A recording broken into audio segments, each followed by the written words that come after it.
Hello, all. It's Tuesday, August 8th at 1:18 p.m. It's 2 days after the deadline imposed on Niger from the ECOWAS leaders and Nigeria threatening invasion.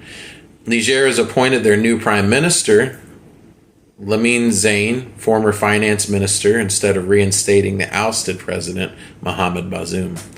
The Nigerians had given a one-week ultimatum for Niger to reinstate Bazoum or face a military invasion. This despite the Nigerian Senate opposing the invasion.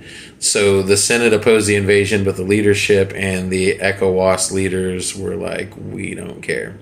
All the while, there's also unrest in the streets of other current and former ECOWAS nations. ECOWAS meaning the Economic Community of West African States. It's sort of like the NATO of West Africa.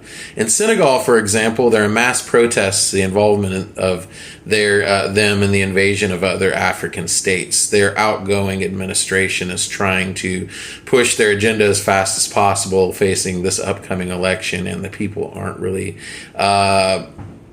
supporting it, and they're not supporting the protection of French interests. As ECOWAS leader Abdel Fattah Moussa pushes for the renormalization of trade in a summit set this Thursday, as I said.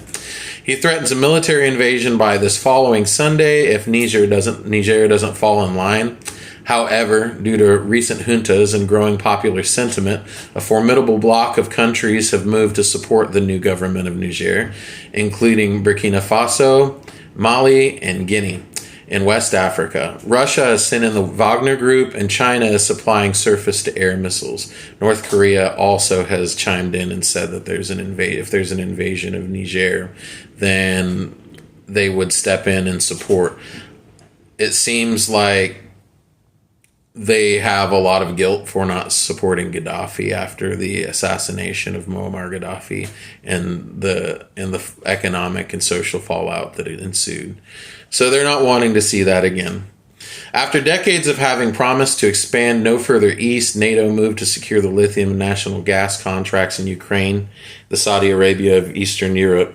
This has disrupted fuel prices worldwide and has spurred energy crises in many European countries. So with the development of the Trans-Saharan pipeline being disrupted, which is the pipeline going through the Sahel region and particularly from Nigeria through Niger, the ouster of Mohamed Bazoum and the halt of export of uranium and gold, coupled with this interruption, has created a tough situation for France and other Western economic interests. We've entered a new Cold War where the capitalist West has run out of new regions to expand to in the global South. The attempts at manufacturing consent for the invasion of Iraq and the occupation of Afghanistan led to a quagmire in the beginning of the 2000s.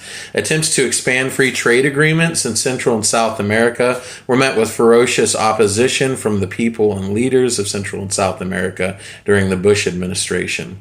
And now, as what happens with every area in the global South when it's occupied, the people of Africa are pushing for integration into world markets and the ouster of colonial forces. They're resolving to fight for their independence. And if the West persists, we'll be starting the most unpopular world war.